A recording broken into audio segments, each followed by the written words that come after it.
Good morning, everyone. Welcome back to the Epidemiology and Community Health seminar series.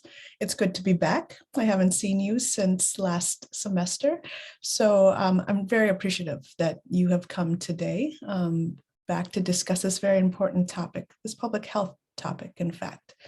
But I also want to say thank you, and congratulations isn't the right word, but to thank you for coming to all of these high impact, but emotionally charged discussions that we're having. So as we think about the last 6 months and our seminar topics, we've discussed abortion rights, we've discussed COVID-related mandates, we've discussed where we get our health information and whether it's misinformation or even disinformation. And these are really charged topics in which we've seen a lot of contention globally, as well as within our own communities, and many times even within our own families. So these are not easy topics to discuss, but I'm very appreciative of your willingness to hear more about them and also to continue the discussions in our public health setting. So a couple housekeeping notes. Today is a webinar style. And so the speaker will be taking questions via the chat box. We won't be able to unmute you.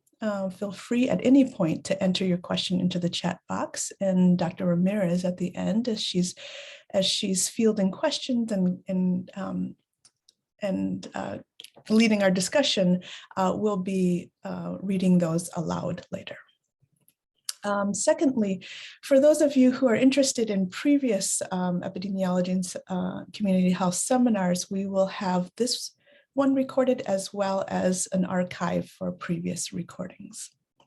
And then lastly, some people have asked us, how do we find our speakers? And I have to say many of these times, I'm cold contacting them. I hear that there is an important topic that we want more information about and we want to discuss as a group, and I just contact them. So in fact, I don't know Dr. Peterson and I don't know Nicole Hockley, but I think this is just a nice time to be able to remind us all, particularly our trainees in the School of Public Health, that the world can be small and that when we want to learn more, we have so many options at our fingertips. So I'm so very happy to have all of these three principles here to discuss with us today.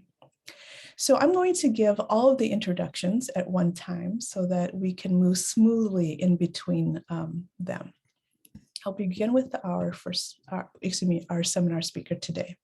Dr. Jillian Peterson is a psychologist and associate professor of criminology and criminal justice at Hamline University. She is also the co-founder and president of the Violence Project, which is a nonprofit, nonpartisan research center dedicated to reducing violence in society using research and analysis. She holds an MA and PhD from the University of California, Irvine, and previously worked as an investigator on death penalty cases in New York City. Dr. Peterson is a national speaker, trainer, and media commentator on issues related to mass shootings, mental illness, violence, and violence prevention. She was principal investigator in a 3-year grant from NIJ examining the life histories of perpetrators of mass shootings. She is co-author of the new book, The Violence Project: How to Stop a Mass Shooting Epidemic. And for those of you in the School of Public Health community, the Division of Epidemiology and Community Health has some of these books for you to borrow. Please contact Barb if you're interested. Our discussion will be led by Dr. Ramirez, who is a professor of environmental health sciences in the School of Public Health, where she also serves as the Associate Dean for Research. Dr. Ramirez is also the director of the Midwest Center for Occupational Health and Safety. The reason we thought Dr. Ramirez would be the perfect person to lead our discussion is because her own area of research is on injury and violence prevention in marginalized populations from the community, home, and work environments. She's developed and evaluated a number of public health prevention and intervention strategies, including policies to prevent and respond to face-to-face and cyberbullying. She's also worked on school and hospital-based programs of psychological first aid and trauma-informed care to reduce the impacts of trauma. And then last but not least, we were hoping that Nicole Hockley could join us in person today, but unfortunately she was unable to. But she has sent along a 12-minute poignant video, which describes her, so I don't need to introduce her myself. But I did want to make one personal note before we watch this video, and I will warn you that it is difficult in many ways to hear and to see a bereaved mother speak about the loss of her child in such a way. But I will also tell you that it is inspiring to see someone come from such pain and move it into action. So I think I can speak for most of us on this Zoom that when we heard of the Sandy Hook Elementary mass shooting, we were devastated by its lack of humanity.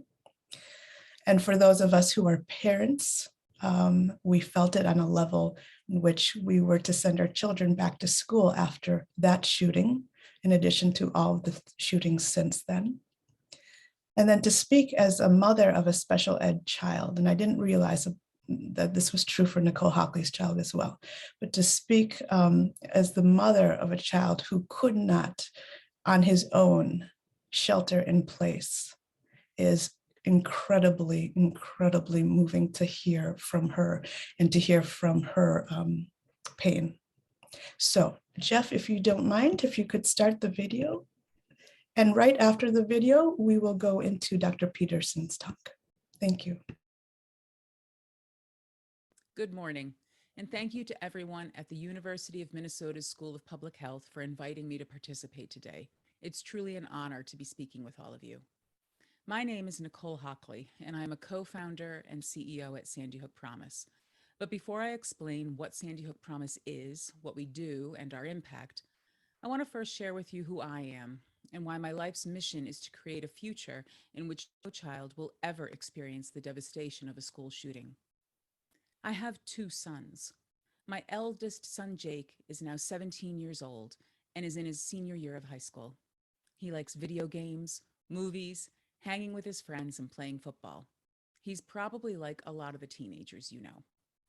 His best friend was his little brother, Dylan. Jake was both the big brother and Dylan's protector. You see, Dylan had autism.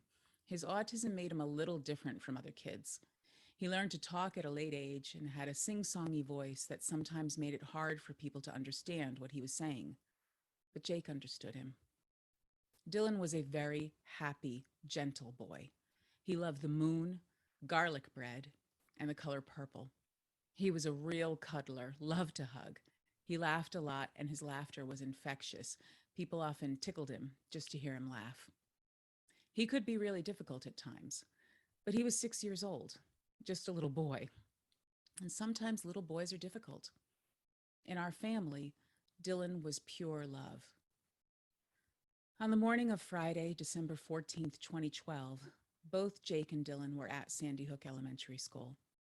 Jake was in 3rd grade and Dylan was in 1st grade when a disturbed young man shot his way through the locked front doors and used his AR-15 with high-capacity magazines to fire 154 rounds in less than 5 minutes before taking his own life. In less than 5 minutes, he killed 6 wonderful educators and 20 innocent 6 and 7-year-old 1st graders. Jake survived, and for that I am incredibly grateful. But Dylan, my beautiful baby boy, was shot 5 times and died instantly in the arms of his special education assistant, who also died while trying to protect him. For me, my family, and our town, life completely changed. And as our lives were torn apart, our eyes opened to the epidemic of gun violence in our nation, the preventability of it, and the ongoing trauma and suffering of children and families everywhere. After Dylan's murder, I began a new journey, one which I'm still on. This journey started with learning all I could about the causes of gun violence so that I could lend my voice to help prevent it. I had to find answers to the question that still burns in my heart every day. What could have been done to prevent this? That's why I helped launch Sandy Hook Promise just 1 month after the shooting. Our mission is to prevent tragedies and loss of life by teaching students and the adults around them how to help others before violence occurs. To help reinforce the long-term behavior change we're working to create, we also advocate for state and federal legislation in support of mental health, school safety, and gun violence prevention. At Sandy Hook Promise, we have long considered gun violence as a public health epidemic. I believe it is fair to say that the US has an issue with firearms. Research shows that America has more guns than any other nation in the world. Of the estimated 400 million guns in the US owned by the police, military, and civilians, over 98% of those, around 393 million guns, are in civilian hands. Frankly, we have more guns than people. In addition to simple legislation to enforce responsible and safe storage, it is also important as part of our public health work to think about the people behind the gun. What can we do to help them and prevent them from picking up a weapon to hurt themselves or someone else in the first place? This is the area Sandy Hook Promise focuses on the most. We're seeking to create long-term, sustainable, generational change by teaching today's youth and the adults around them how to practice inclusivity, create connection, recognize the warning signs and signals of at-risk behaviors, and create an intervention by talking to a trusted adult or using an anonymous reporting system. We want to train every child in grades K through 12 and embed the lessons of our Start with Hello and Say Something programs so that this just becomes what we all naturally do. And as these students mature, they will share these lessons with their children, and so on. Just like Mothers Against Drunk Driving taught my generation to always have a designated driver when alcohol is involved, we intend to help children learn how to be upstanders rather than passive bystanders, and lean in when someone needs help or is going to make a choice with tragic consequences. We've had tremendous success. In the 7 years since we launched our evidence-based programs, which we deliver at no cost to schools, we've trained over 14.8 million youth and adults in at least one of our programs from around 15,000 schools covering all 50 states. Our Say Something training has led to over 82,000 anonymous reports being made to us and our partners, leading to over 2,400 mental health interventions, saving approximately 280 lives, mostly from suicide, and averting almost 70 acts of school violence involving a firearm, including 8 credible planned school shootings. And those are just the interventions we know about. But as hard as we work, the gun violence and loss of life is still increasing. Firearms are now the leading cause of death for children under the age of 19. Suicide is the second leading cause of death, with firearms being the most deadly tool for completion. When I joined this movement almost 10 years ago, around 30,000 lives were taken as a result of gun violence each year, with about 2/3 of that being acts of suicide. But in 2021, almost 45,000 people died by gun violence, and the percentages are closer to 50-50 between suicide and non-suicide. Around 1 in 10 gun deaths are children or teens, and for every child fatally shot, another 5 are injured. Mass shootings, even during a pandemic, continued to rise with 693 mass shootings in 2021, a significant increase from the 272 mass shootings recorded just 7 years ago in 2014, when these records started being kept. This crisis, the gun violence epidemic, has a huge ongoing impact on our society's wellness, our perception of safety, the economy, and our future. And sadly, it's only recently that bodies like the CDC and National Institute of Health are going to be able to get a fuller picture on the data around gun violence and its impact, hopefully paving the way for more promising prevention strategies. Because research also shows that one of the most effective ways to prevent a shooting is to recognize the signs and get help. That's been our primary focus at Sandy Hook Promise. We know that in 4 out of 5 school shootings, at least one other person had knowledge of the attacker's plans but didn't report it. Research also shows that at least 75% of mass shooters showed obvious warning signs before the attack. This is true in most of the mass shootings that make the headlines, like Sandy Hook, San Bernardino, Charleston, Parkland, and most recently, Oxford High School. When we learn to recognize signs or leakage, we can take action before it escalates. It only takes one person to intervene and stop a tragedy. This is what we teach. But we also need legislation to support this. Sandy Hook Promises worked hard on policy for safe storage, to provide federal funding for states to adopt or refine extreme risk protection orders, and for background checks. We also wrote and passed the Stop School Violence Act of 2018, ensuring $125 million in federal funds were available for schools to implement violence prevention programs. And very soon, President Biden should be signing our Stand Up Act into law, incentivizing state mandates across the country to provide evidence-based suicide prevention training for all students in grades 6 through 12. And we're working on many other initiatives to support students' well-being at both the federal and state level. Identifying gun violence as a public health crisis ensures that we will address this issue holistically by combining community-based prevention programs with research and sensible policy. None of these alone is enough. You need all of it to create change. So I ask all of you, what action do you think you can take? What can you do in your field of expertise to help stop the violence? What can you do in terms of research, education, and community engagement?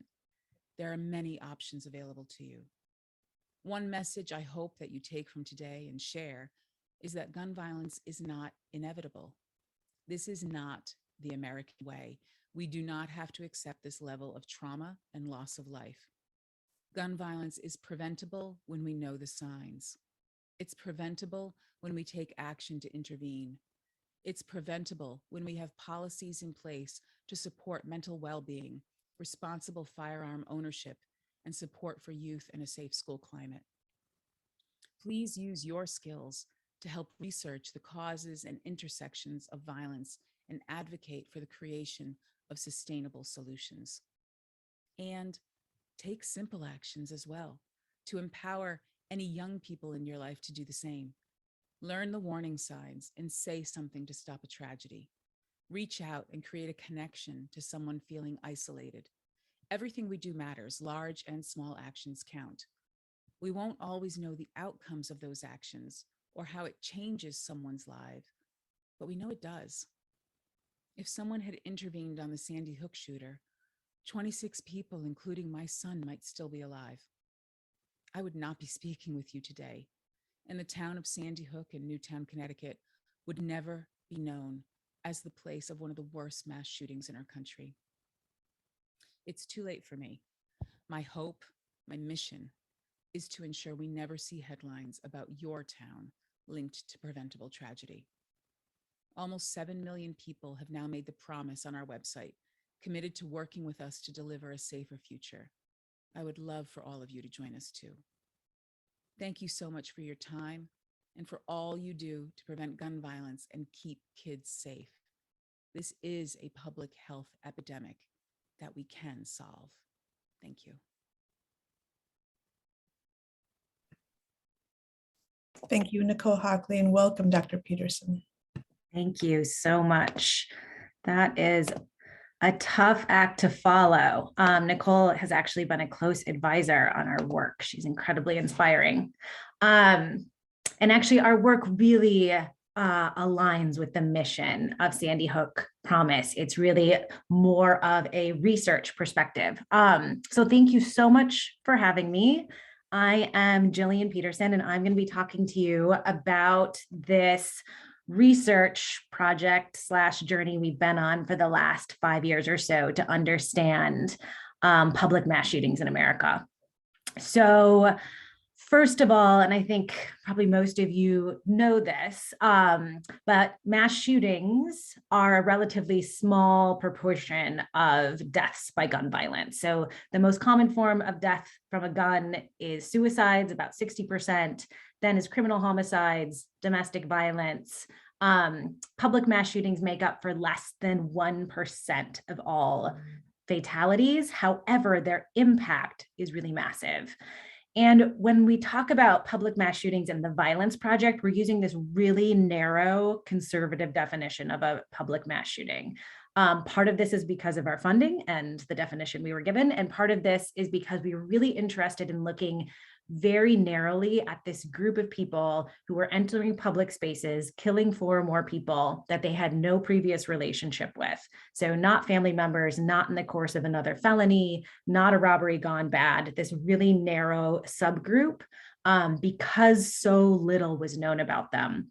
I'm a psychologist, and I think it was mentioned that I started out as an investigator. I worked on death penalty cases, and my role was to understand what the pathway was that got somebody to the point of murder, which was used in their sentencing hearings. And it was clear to me that when it came to mass shootings, we didn't understand that pathway. And because we didn't understand who these people were, where they were coming from, what their stories were, and what that trajectory looked like, the best we could do is teach our kids to lock down and create bulletproof glass and bulletproof backpacks, rather than really be able to talk about prevention, because we didn't understand what those stories were. So this is in the database that we use, where we track this very narrow definition. We've seen that mass shootings have been increasing over time, both in terms of frequency and in terms of numbers of casualties, with the worst years on record being 2017, 2018, and 2019. And this is number of deaths, and we've seen just this huge increase in the number of people dying in each shooting. We also know that survey data has showed that people are afraid of mass shootings. Children are afraid of dying at schools. Teens are afraid of being killed at schools. People avoid going to large events because of mass shootings. 6 in 10 fear a mass shooting. Parents are afraid of mass shootings. So this is something that is really having an impact on sort of mental health and well-being in this country. And what we saw over the pandemic, we saw public mass shootings like the ones we study really kind of disappear because so many public places were closed.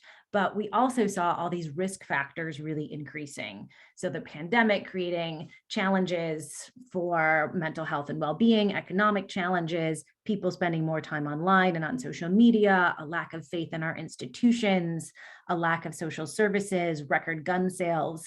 And so I was very concerned, and my colleagues, about what was going to be the impact of this as society started to reopen on mass shootings in America. This is gun sales. We saw absolute record gun sales through the pandemic. And so we know just children's access to guns was also heightened. And that access becomes a really important piece of this. And what we saw is that we did see this huge spike in mass shootings as society reopened. So last spring, we had the worst 2-month stretch that we've ever had in this country, starting with the spa shootings in Atlanta. And mass shootings do tend to cluster like this. We see in the data that there's one, and then you see sort of 3 or 4 more for about a 2-week period, and then they kind of fall away. And I'll talk about why that is. Also, in generally, we've seen an increase in homicides, all forms of gun violence. This is especially true in the Twin Cities, as I'm sure we're all aware, where we're seeing approaching record high levels of homicides in the city. And we've seen this huge increase in shootings at K-12 schools. We partner with the K-12 school shooter database that tracks every time a gun is fired on a school campus. 2021 has been just absolutely off the charts, especially this fall. We've also been tracking threats of school shootings in partnership with them. And if we look at the 3-year average of number of threats in September, it's about 29 per month. This fall in September, there was 151 threats. Since Oxford, we've been seeing around 100 different threats made to schools every day about a shooting. And so schools are struggling with, what do we do? Do we shut down? Do we take this seriously? Do we ignore it? It's really overwhelming our education system right now. So we started building this mass shooter database about 5 years ago. And this started out as just a passion project with me and my collaborator, Dr. James Densley from Metropolitan State University, and then a number of students at Hamline who just wanted to volunteer. This was right around the Las Vegas shooting, and it was clear that we didn't have an understanding of who these perpetrators were. And our big goal was basically to add data to the conversation. It seemed like so many of our public policy conversations were incredibly emotionally charged and fear-driven. And our goal was to get the data out there. What percentage of mass shooters actually have a mental illness? Where are they getting their guns? What are their childhoods like? How can we add data and so we can really move forward in terms of prevention? So we made a list of every perpetrator. There's 181 perpetrators in the database right now, and we coded each one on over 200 different variables. This was using primary sources, secondary sources, and other community level variables. This entire database is publicly available for free on our website, theviolenceproject.org. If you click contact us, request the database, it'll be automatically sent to you if it's something you kind of want to look at. Then we realized that while building this database and being able to look quantitatively at the patterns was really important, but we also wanted to do kind of a qualitative look. So we decided to write to every mass shooter that we could find who is currently incarcerated. Now, the majority of mass shooters die in the act. They are suicides in addition to being homicides. So there was only 31 out of 150 at the time that were alive and in prison. Some of them were found not guilty by reason of insanity, so not eligible for research, but we sent letters to anyone we could find saying that we were researchers and interested in interviewing them as part of a research project, that we were not interested in their actual crime. We were interested in their lives leading up to the crime. And we ended up getting 5 participants who we were able to interview pretty extensively. Those interviews are really the focus of that book, The Violence Project. And this is when we got funding from the National Institute of Justice to be able to expand and do more interviews. So in addition to perpetrators, we interviewed their parents and siblings and childhood friends and wives. We interviewed survivors, we interviewed victims, we interviewed people who had thought about doing a shooting and then changed their minds, first responders. It was a snowball sample. And what we found is as the project started getting increasing media attention, we had people reaching out to us. We had mothers of perpetrators reaching out to us who were just wanting to tell their story in the hopes that it might help. So what did we find? And I'm going to move through this all very briefly. A lot of this information is on our website. We have a lot of sort of data charts and things that you can download and play with. Workplace shootings are actually the most common, but they have sort of decreased in recent years. We're actually seeing the biggest increases in retail and restaurants and these other public spaces in the last few years. They occur most often in the South and the West. The West is actually primarily driven by the state of California, mostly urban, although they do happen in rural and suburban areas as well. They're 98% male, 52% white, 20% Black, 8% Latinx. You do see differences here by location. So for example, K through 12 school shooters tend to be white, whereas workplace shooters, it's about 50-50 Black-white.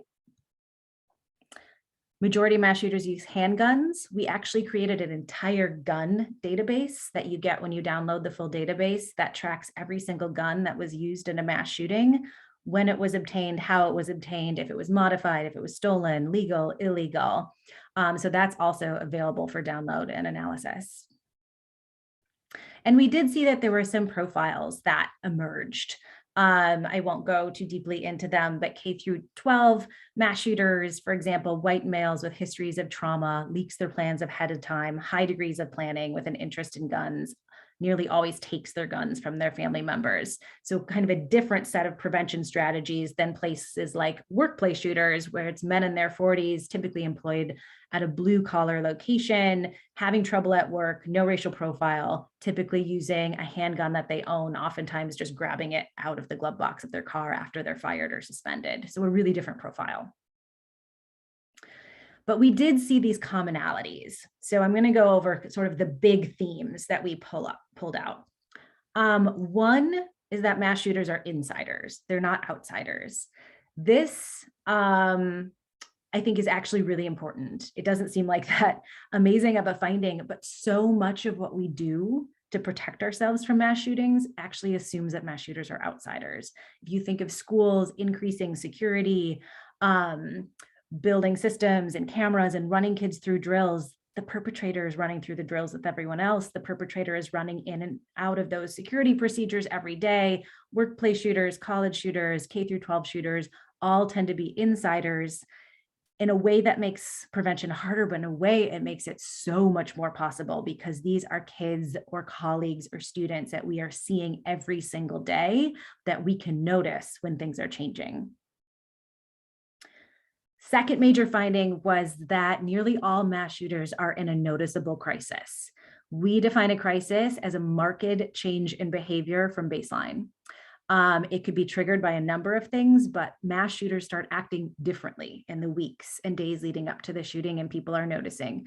Of course, it's easier in retrospect for people to say, oh yeah, they were acting different. But things like increased agitation, isolating, mood swings, paranoia, not completing daily tasks.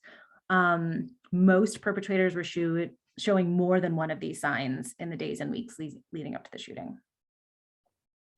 We looked really closely at mental health. I'm a psychologist, and my sort of previous area of research was really around this relationship between mental illness and violence. It's something I'm quite passionate about. And so we really took a deep dive into mental health of mass shooters. You can see here medication usage, that's pretty consistent with the general population. Thought disorders significantly overrepresented, only about 1% of the population typically meets criteria for that. If you kind of cluster everything together, it's about 2/3 of the sample of mass shooters had some form of mental health history. If we look at the role of psychosis in mass shootings, so hallucinations and delusions, 70% of mass shooters that played no role. It was only about 10% where that was really kind of the primary motivating factor. For the other 90%, it was either not a factor or it was more complicated than that. Mass shooters are suicidal. This was a major finding. Many showing signs prior to the attack, many planning to commit suicide during the attack. It was very rare for a mass shooter to have an escape plan or to have thinking that went anything beyond the actual shooting. This was tended to be their final act, and it was planned to be their final act. It was tended to be something that was watched, that was witnessed, that made the headlines, and that they would get some sort of notoriety and death that they didn't have in life. It was a way to kind of show their grievance to the world. And so the fact that mass shooters are suicidal does make it so a lot of our traditional prevention methodologies around crime and violence may not work as well. So things like deterrent strategies and criminal charges. However, we know a lot about suicide prevention and what's effective that may be able to translate into violence prevention here. This was a study that we did that we published in JAMA that looked at schools where a mass shooting took place or an attempted mass shooting. So somebody came in heavily armed with the intent of killing multiple people indiscriminately. The sort of fascinating finding was that the rate of death was 2.83 times greater when schools had an armed officer present than when they didn't. So that armed officer, A, wasn't a deterrent and actually seemed to be associated with an increase in casualties. We think that's because perpetrators, A, are insiders. They go to school there. They plan the attack knowing that the armed officer is there, and they're actively suicidal. One of the perpetrators that we interviewed said his plan was to be shot by the armed officer. That was what he was hoping would sort of take place. Mass shooters study other shooters. So 27% significantly plan in advance for school shooters. That's about 90%. 24% show an interest in other mass shootings, study other mass shooters. For school shooters, this is particularly Columbine.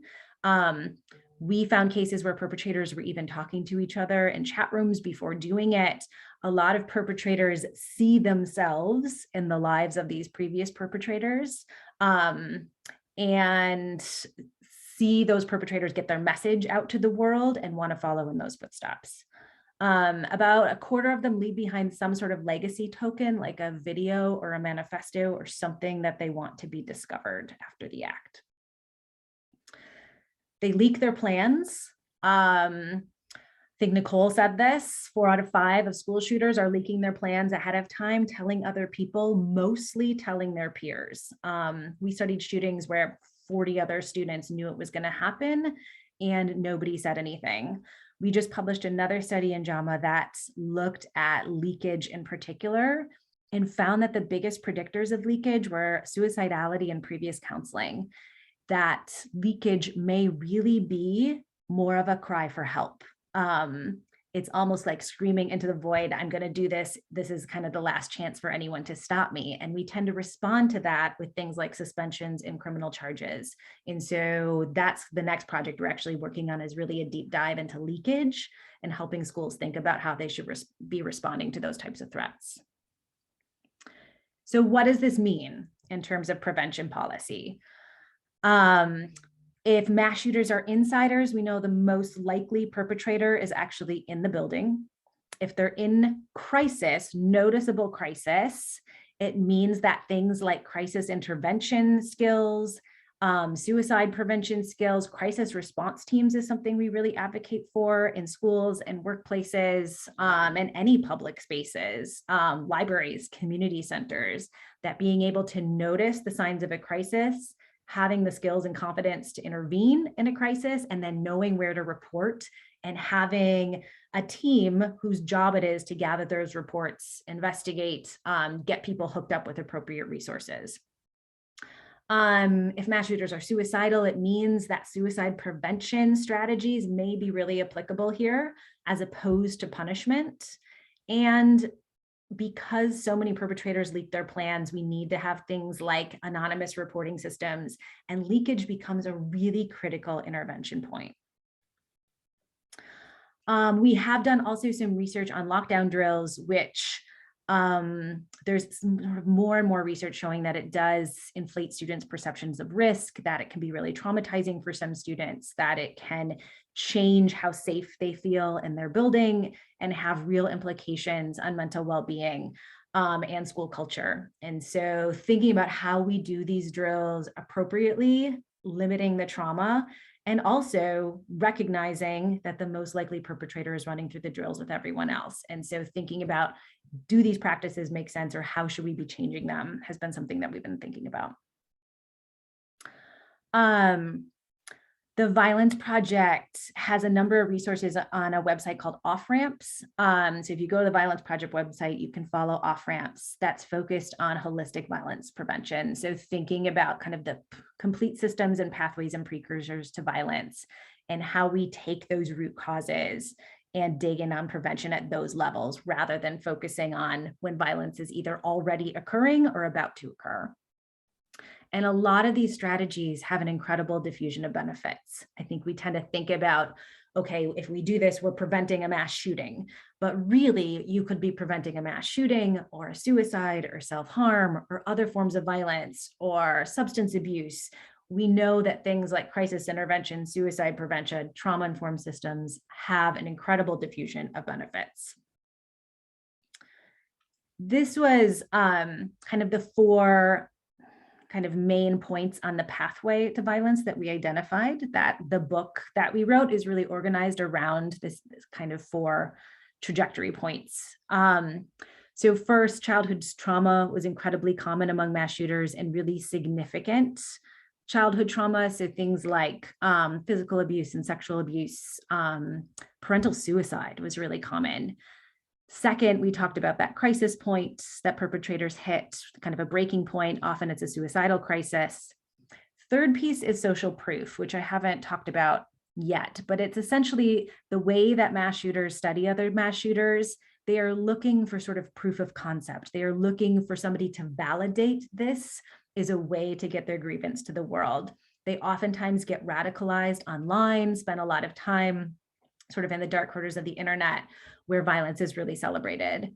And I think it was a perpetrator's sister who said this, and it really struck me. She said that it was that her brother went from going, what's wrong with me? What's wrong with me? What's wrong with me? What's wrong with me? And then there was a switch when it became, okay, what's wrong with them and whose fault is it? And we see that switch over and over again, that these are men who have had trauma histories, who are in crisis, who are actively suicidal, who then become angry and want to know whose fault it is. And that becomes kind of the target of their mass shooting. And then the fourth sort of step along this pathway, of course, is opportunity, that you have to have access to the place and you have to have access to guns. So if we think about those 4 points, we can think about intervention and prevention at different levels. So the first way we can think about it is kind of individuals, right? So we can do things like building relationships and mentoring young people, developing our own skills in crisis intervention and suicide prevention, monitoring our own media consumption to make sure that we are not sort of distributing people's manifestos. There's a whole movement around no notoriety, which we practice at the Violence Project, which is don't name shooters, don't show their faces, just in an effort to kind of slow down that social proof piece, that we can tell the stories of victims, we can talk about what happened, but we don't need to put faces of perpetrators on the front pages of magazines and things. And then, of course, safely storing our own guns and weapons. We can also think about prevention at the institutional level. So thinking about schools and workplaces. So things like creating warm, trauma-informed environments, universal trauma screening in schools, building crisis response teams and referral processes, training staff, teaching children media literacy to help them navigate those dark corners of the internet, reducing our use of drills, and then things like situational crime prevention and anonymous reporting. And then we can think about also at the societal level. So things like requiring social emotional learning in schools, building stronger social safety nets, reducing stigma and increasing knowledge about mental health and mental health treatment. We saw that again and again with some parents that they would say, I knew something was wrong, I didn't know where to go for help. Access to high quality treatment, funding for school-based mental health services so that parents don't have to figure out how to navigate this in the community. It's right within their schools. Practicing that no notoriety. Holding social media companies accountable is something we are just starting to have conversations about in this country, is what is the role of, or the responsibility of a social media company if it is facilitating sort of hate and violence within their space. Also, our research supports things like red flag laws, which are extreme risk protection orders, removing firearms from people who are in a danger to themselves or others, temporarily removing them. Permit to purchase, so anything we can do to slow down gun buying. A lot of the perpetrators in our sample bought their guns within days of actually doing the shooting. And if we can sort of get people through that crisis point and slow down that purchasing process, it may be helpful. Things like universal background checks and limiting magazine capacities. This is that Offramp site that I talked about that's we're trying to build as a hub of resources and training and policy around getting people off that pathway to violence when you think that somebody's on it. And then this is all the ways to contact us. So the 2 websites, email address, we are the Violence Pro kind of everywhere on social media. And then that is the book. And I am anxious to answer all of your questions. Thank you. Well, thank you so much, Dr. Peterson, for just a fascinating presentation today. It's incredible to see this type of work come together, and obviously the passion that you have had to be able to build this this particular database and to be able to obviously work towards disseminating this information widely to communities throughout the country. So I think what we're going to do next here is to take some questions that have been coming through the chat box. Okay, so we have a question about how you've done research on how school violence news increases actual threats of violence.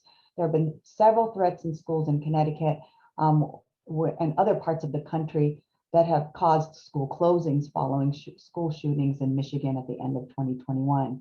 So really, interestingly, I think you speak about the social proof, but it's obviously now leading to not just other sort of copycat events, but even just other types of threats.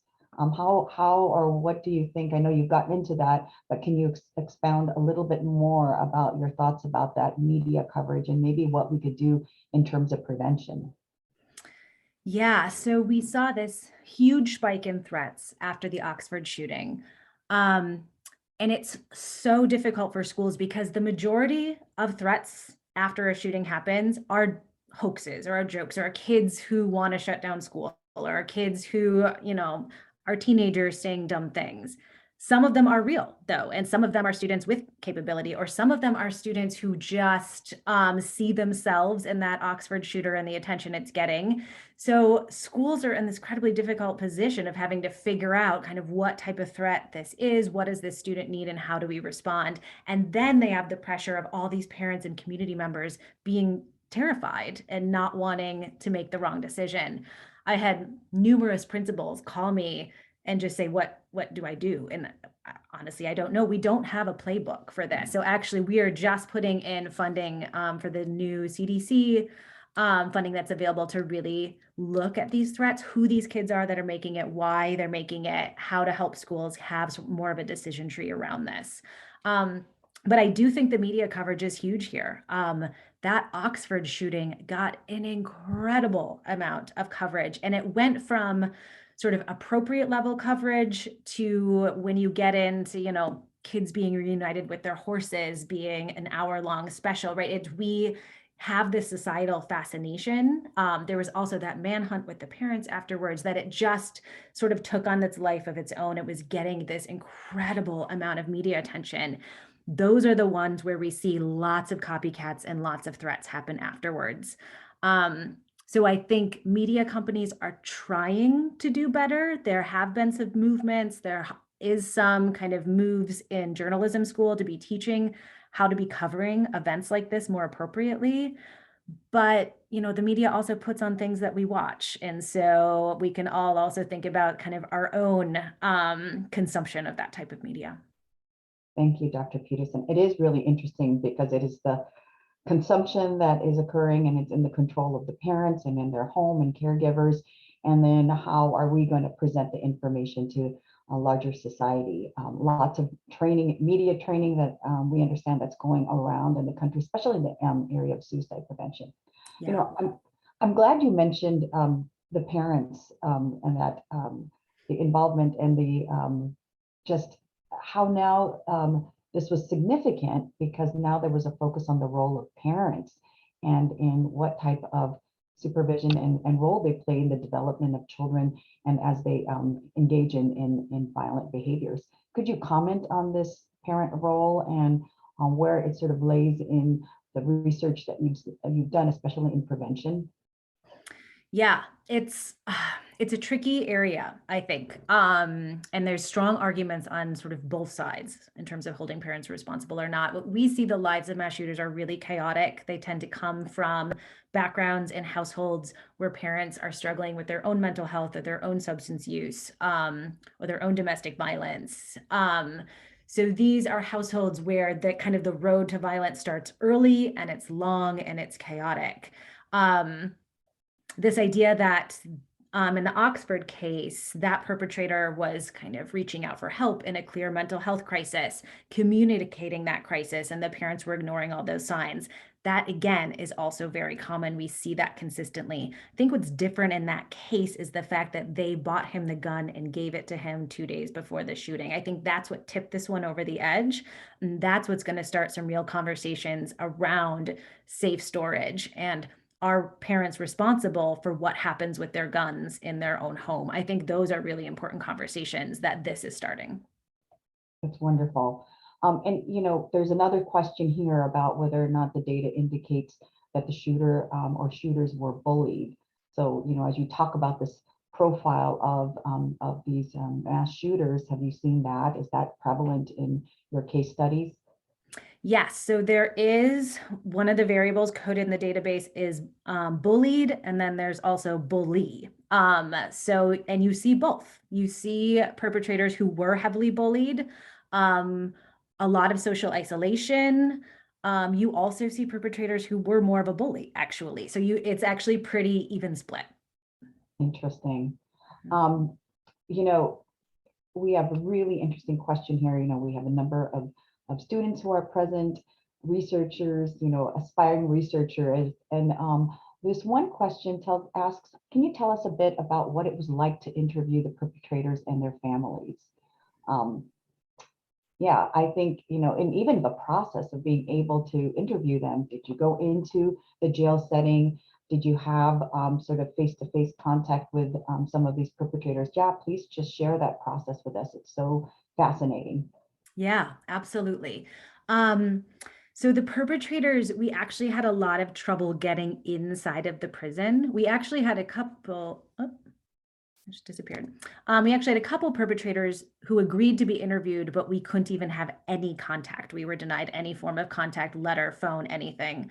Most of the prisons were very nervous to let us in. So actually the majority of our interviewing ended up being over the phone with phone calls. So scheduled phone calls, sometimes up to 30 different phone calls, and actually a lot of letter writing as well, which turned out to be really amazing. I think that there's something about kind of writing down your whole story that I think is really powerful and reflective. A lot of the perpetrators did say it was hard, that they were having to get mental health treatment, and they were going and exploring a lot of things that they hadn't explored before.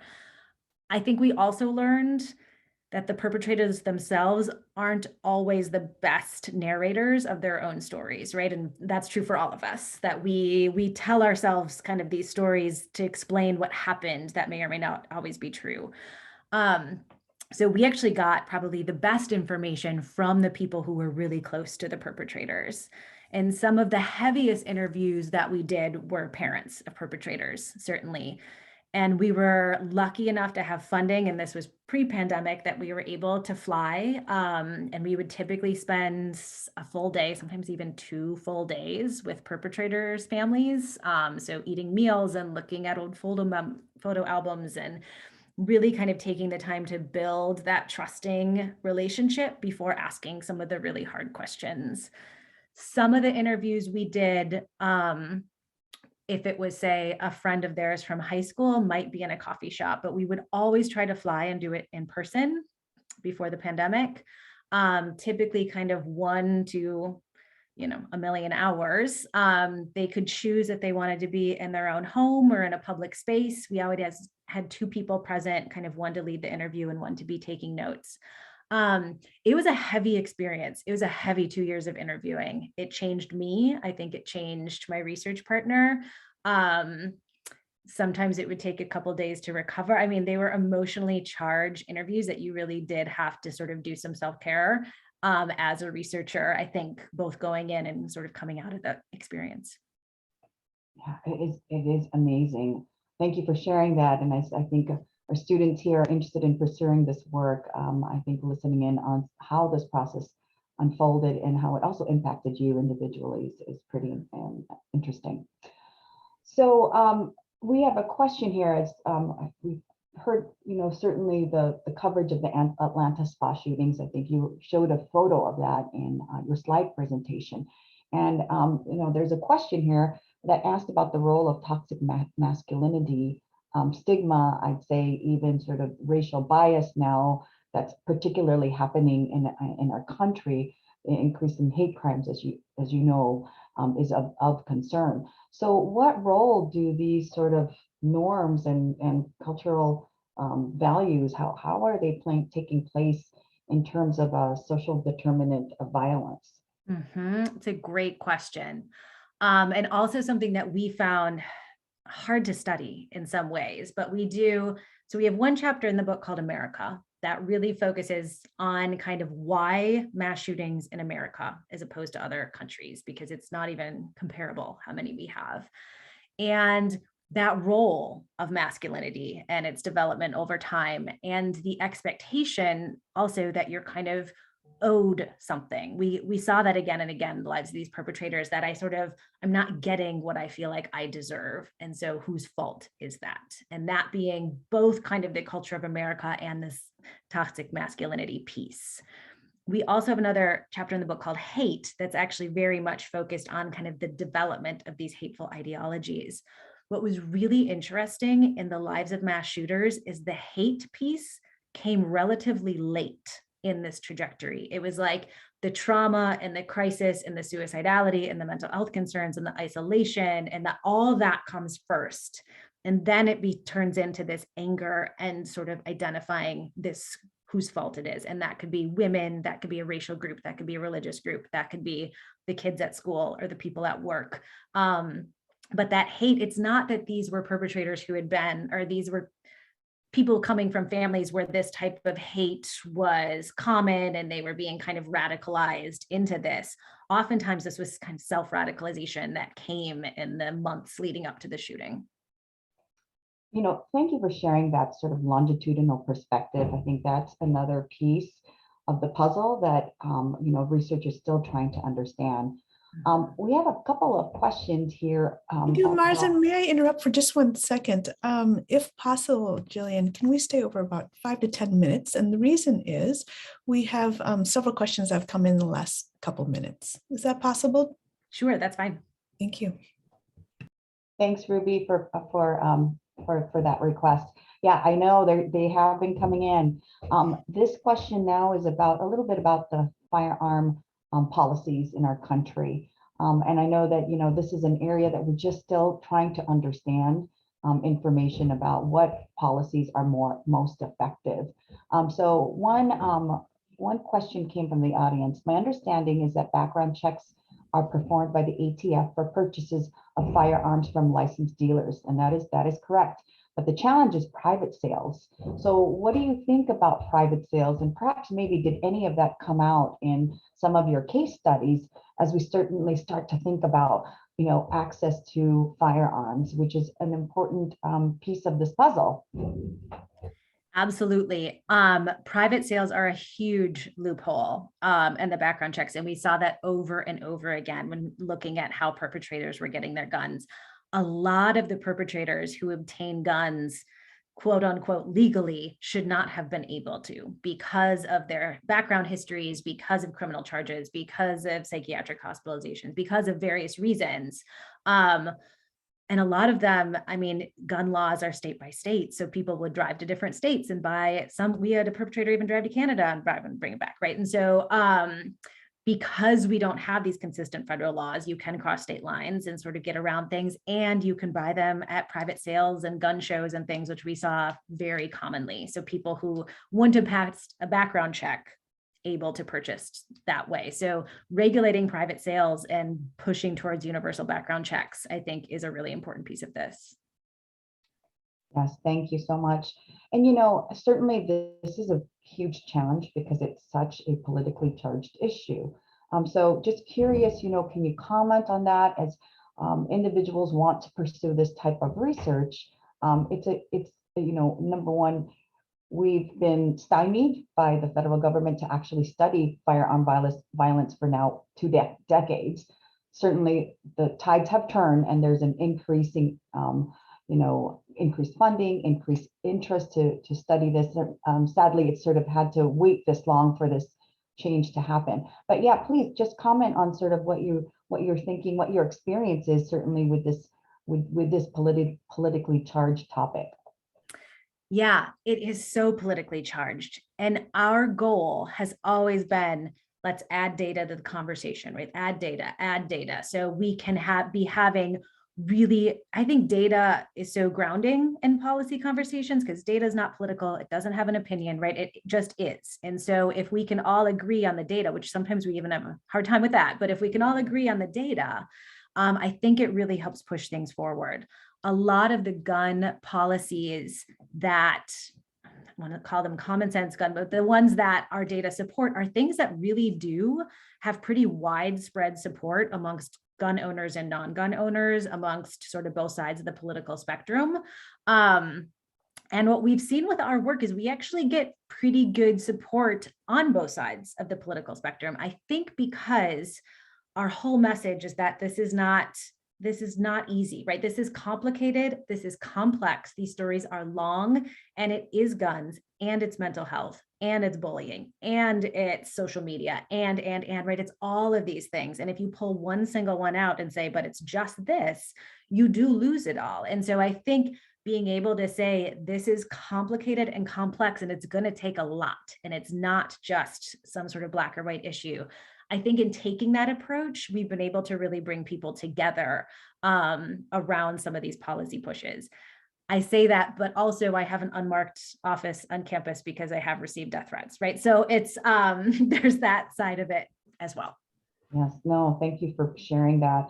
And that approach is really consistent with the public health approach, is looking at the multiple factors that contribute to violence. And that was wonderful to hear that there are so many that need to be considered, and that taking a broad approach using that socio-ecological model to prevention is really going to be a big win, because you not only address firearm violence, but also suicide, also depression, also other mental health conditions. We have this interesting question. How do you factor gun violence from police in this research? Interesting. So we don't have any officer involved shootings that meet this very narrow definition of 4 or more killed in a public space with no prior relationship, not in, of course, with another felony, right? So we don't have any officers in the database. That being said, we are involved with a couple other research projects that are very much focused on officer-involved shootings. We're very involved with sort of some of the revisions happening at the post board, thinking about reimagining public safety and things. So that is sort of another area of research for us. It doesn't fall into the definition, this very narrow definition of this work. Thank you. We look forward to that research and what you find. Okay, I'm going to have 2 more questions, and I know that everybody will have their own busy days, but it behooves us to talk about the increase in violence in healthcare settings that's happening right now.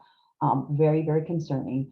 So is there anything that you can comment on that? Is there a common shooter profile that can be considered? And I'm going to even ask further the prevention strategies.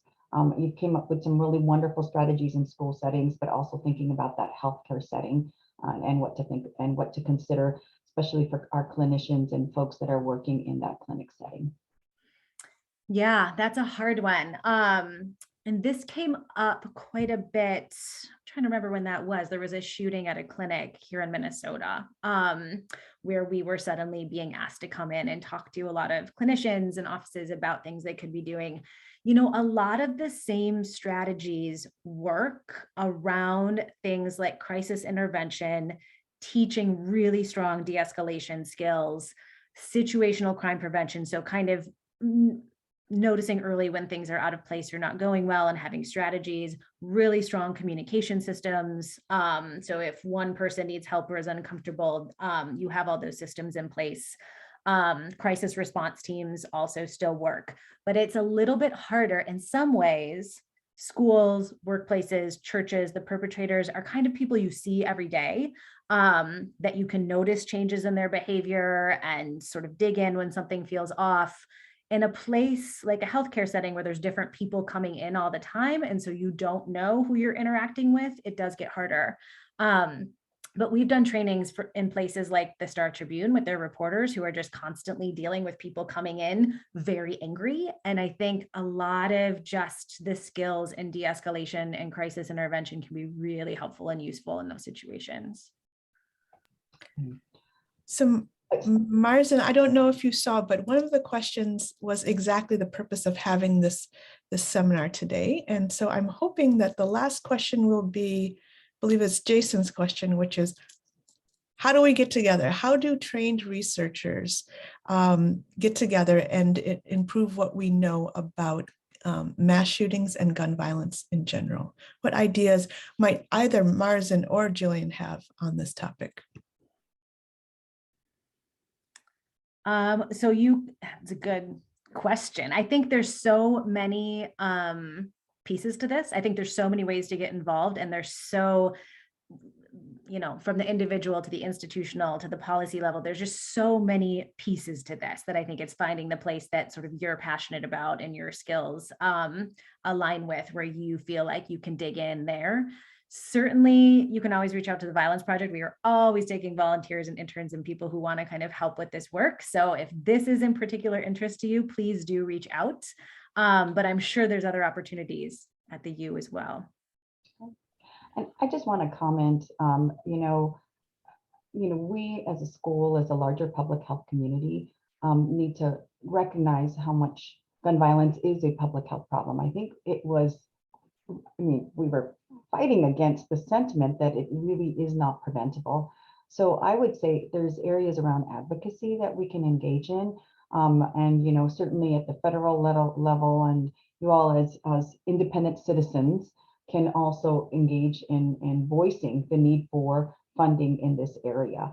I will also say that as researchers, I think I am always interested in finding ways that we can look at multiple forms of violence and how they're connected, and also looking at adverse child experiences. So Jillian did a really nice job of talking about how child adversities, the precursors to these very severe forms of violence, are also precursors for mental health, chronic health.